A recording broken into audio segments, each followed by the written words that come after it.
Finding peace in a world that wants more. 1 Timothy chapter 6, verse 6 to 10. Quote, "Now godliness with contentment is great gain. For we brought nothing into this world, and it is certain we can carry nothing out. And having food and clothing, with this we shall be content.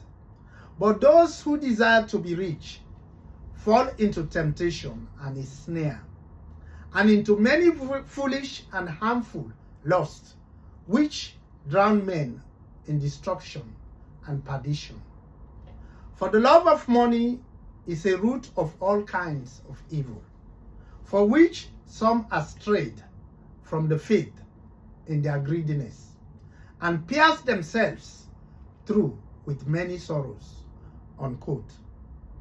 1 Timothy chapter 6, verse 6 to 10 reminds us of a profound truth.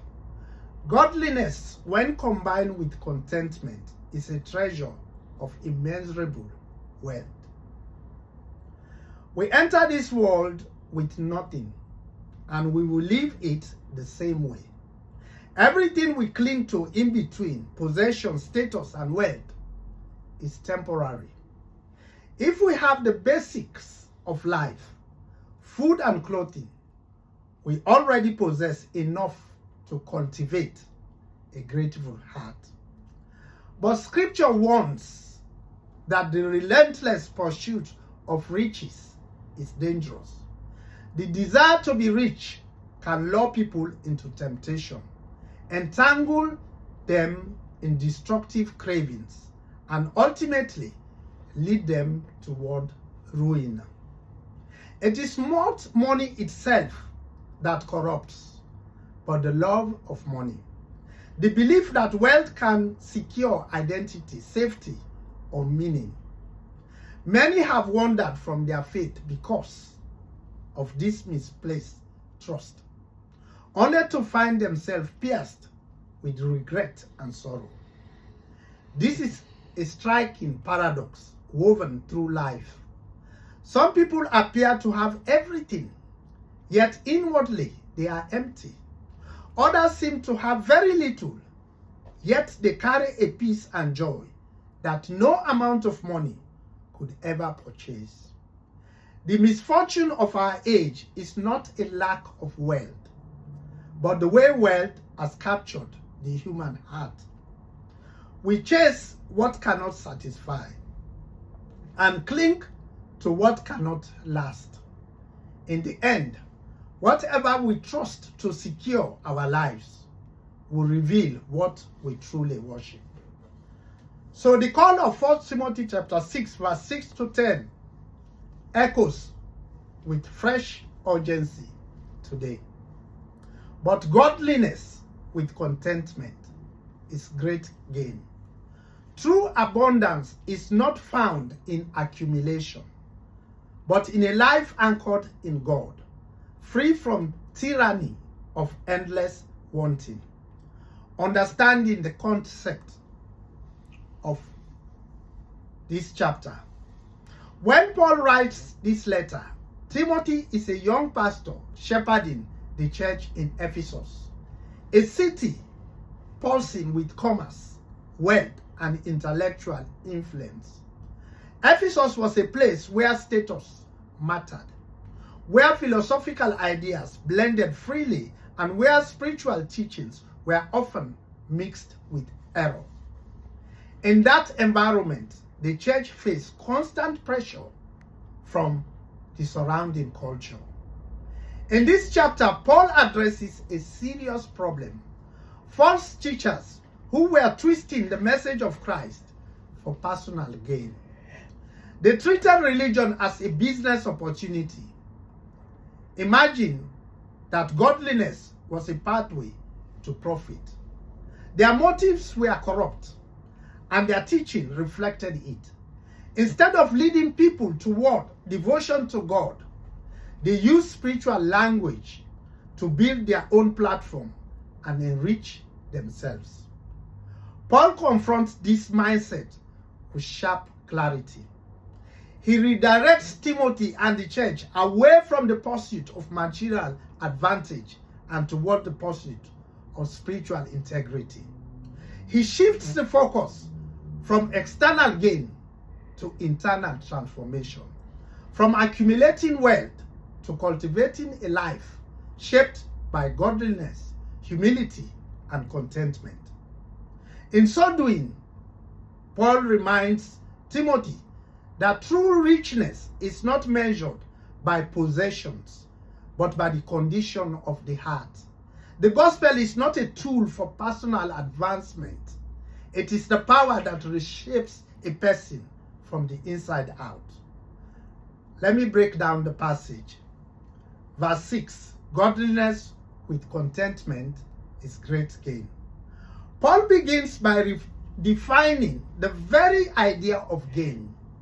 In the world's vocabulary, gain means accumulation, more possessions, more status, more comfort, more control.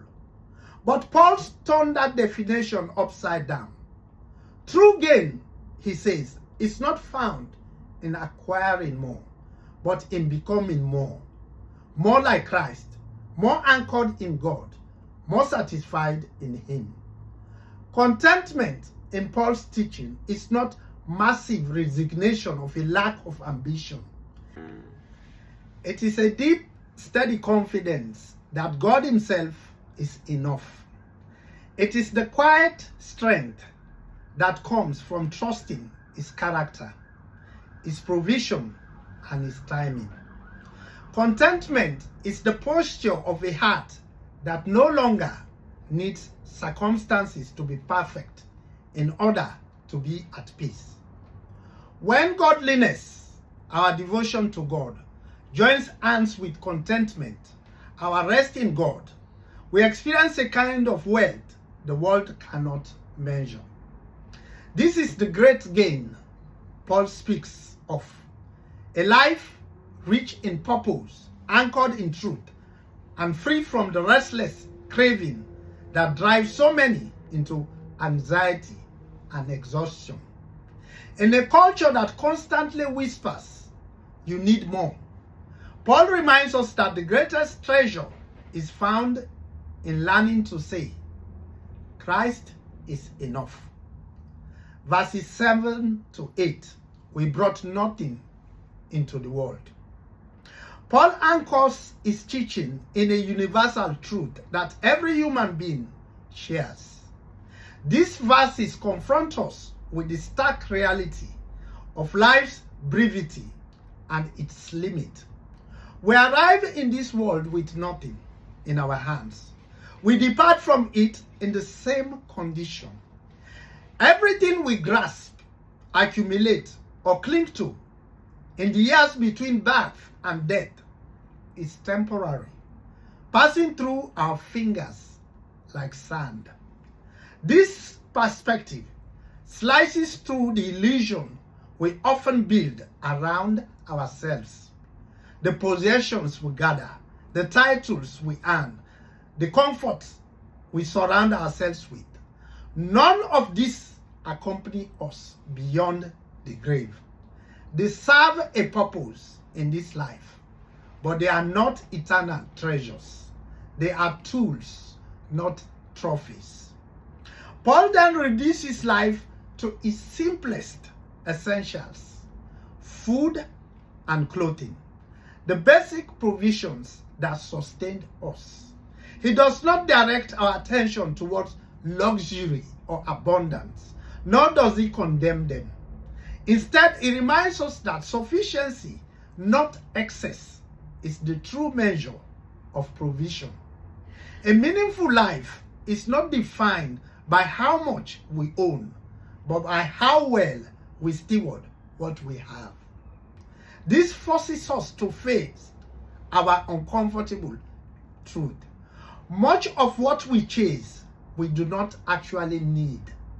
Our desires often masquerade as necessity, and our wants grow louder than our gratitude. Paul's word invites us to pause, to breathe, and to remember what truly matters. In a world driven by the pursuit of more, Paul calls us back to the quiet, liberating simplicity of enough.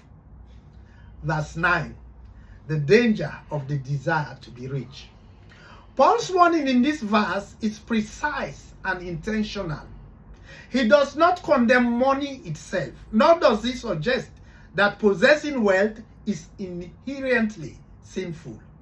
Instead, he exposes the deeper issue, the desire to be rich, the inner craving that elevates wealth to a place it was never meant to hold. The longing for riches becomes a doorway to spiritual danger. It pulls the heart towards temptation, drawing a person into choices that compromise integrity and cloud our judgment. It creates hidden traps, subtle snares that promise satisfaction but ultimately enslave. And it produces harmful cravings, desires that grow stronger the more they are fed, leaving the soul restless and unsatisfied. The problem is not wealth, but the obsession with it. When the pursuit of riches becomes the driving force of a person's life, it begins to shape their values, distort their priorities, and erode their spiritual foundation. Paul's words reminds us that the love of wealth can quietly take root, and once it does, it leads a person far from the path of godliness. In this verse, Paul calls us to examine our desires honestly. What do we long for most? What captures our imagination, our energy, our trust? The danger lies not in having wealth, but in allowing wealth to have us. Verse 10, the love of money is the root of all kinds of evil. Paul's word in here is deliberate and deeply insightful. He does not claim that money itself is evil. Money is a tool, useful, necessary, and morally neutral. The danger lies in the love of money, the inward attachment that elevates wealth to a place of ultimate importance. When money becomes the object of our affection, the measure of our security, or the source of our identity, it begins to shape our hearts in destructive ways. This misplaced love subtly replaces God as our provider. Instead of trusting God, we trust our bank accounts. It replaces God as our security. Instead of resting in His care, we cling to financial stability as if it were unshakable. And it replaces God as the source of our identity. Instead of finding worth in being His children, we begin to define ourselves by what we own, earn, or achieve. Paul goes even further, warning that some have wandered from the faith because of this very obsession. Their pursuit of wealth pulled them off course, and in the process, they pierced themselves with many griefs. This is not poetic overstatement. It is a serious spiritual diagnosis. The love of money wounds the soul.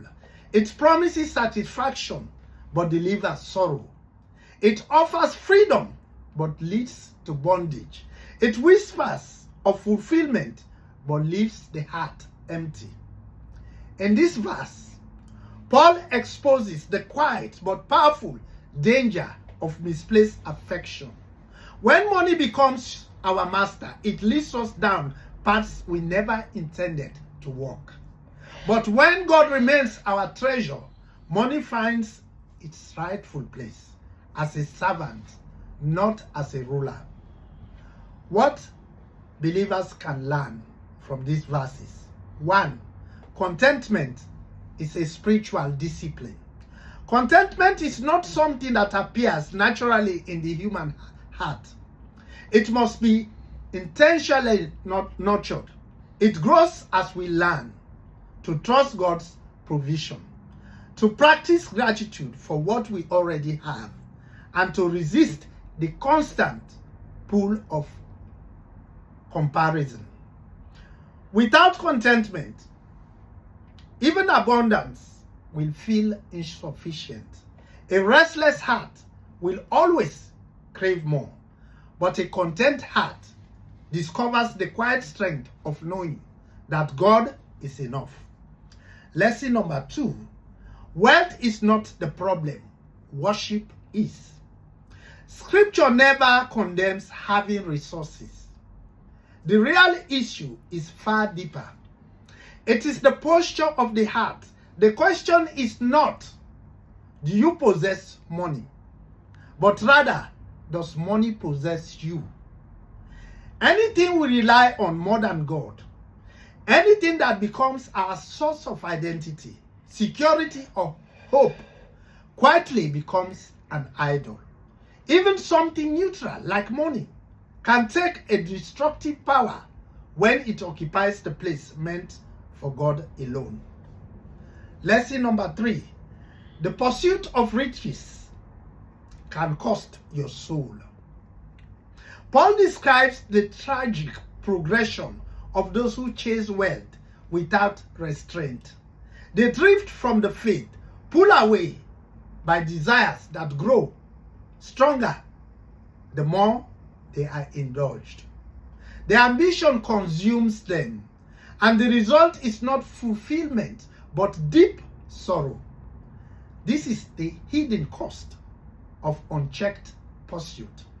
Not all success is true success, and not every gain is worth the price it demands. Lesson number 4, true gain is invincible to the world. Paul reminds us that the greatest riches are not material but spiritual. Godliness joined with contentment produces a peace that circumstances cannot shake, a joy that is not tied to possessions, and a freedom from the exhausting cycle of striving for more. This kind of wealth cannot be measured by earthly standards, yet it is the only kind that endures into eternity. In summary, Paul's words press a question into the heart of every believer, you and I. If everything you are chasing disappears tomorrow, will you still have peace? If your sense of stability is tied to your bank account, your job, or your possession, then your foundation is far more fragile than you realize. But if your life is rooted in God, His character, His promises, His presence, then even in seasons of loss, you remain rich in what truly matters. You can spend your entire life accumulating things and still lose the very things that give life meaning. You can climb ladders, build empires, and surround yourself with comforts, yet end up spiritually empty.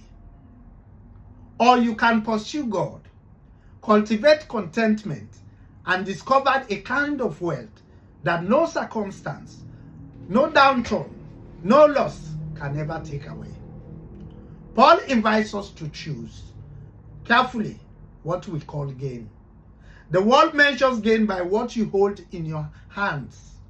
Scripture measures it by what fills your heart. True gain is not counted in possession, but in peace, not in status, but in spiritual strength, not in abundance, but in alignment with God. When godliness and contentment come together, they form a treasure that consists every earthly measure of success. And in that treasure, the soul finally rests. Like and subscribe. See you in the next one.